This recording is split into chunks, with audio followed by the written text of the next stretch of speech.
আসছে ঈদে এই অসম্ভব মজার চিকেন রান্না করে সবার মন জয় করে নিতে পারেন। এটা খেতে যে কী পরিমাণ মজার হয়, আর এটা পোলাও দিয়েই বেশি ভালো লাগে। তাই কিন্তু এটা কোনোভাবেই মিস করা যাবে না। ঈদের দিন কিন্তু আপনাকে এটা রান্না করতেই হবে। চিকেন রান্নার জন্য চুলায় একটা প্যানে দিয়ে দেবো হচ্ছে রান্নার তেল, সাথে দিয়েছি এলাচ, দারচিনি, লবঙ্গ। এবার একটা চিকেন কেটে ধুয়ে পরিষ্কার করে নিয়ে 4-5 মিনিট বেশ ভালোভাবে তেলের সাথে ভেজে নেব।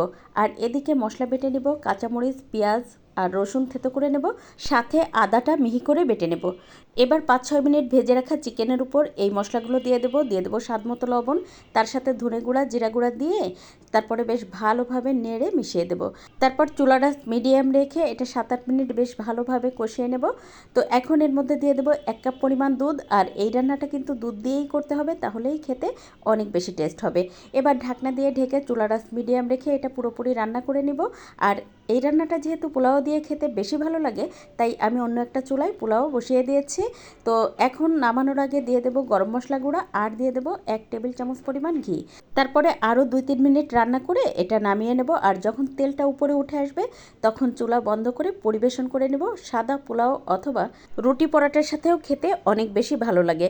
ভালো লাগলে ঈদের দিন ট্রাই করতে পারেন, সবাই খুশি হয়ে যাবে।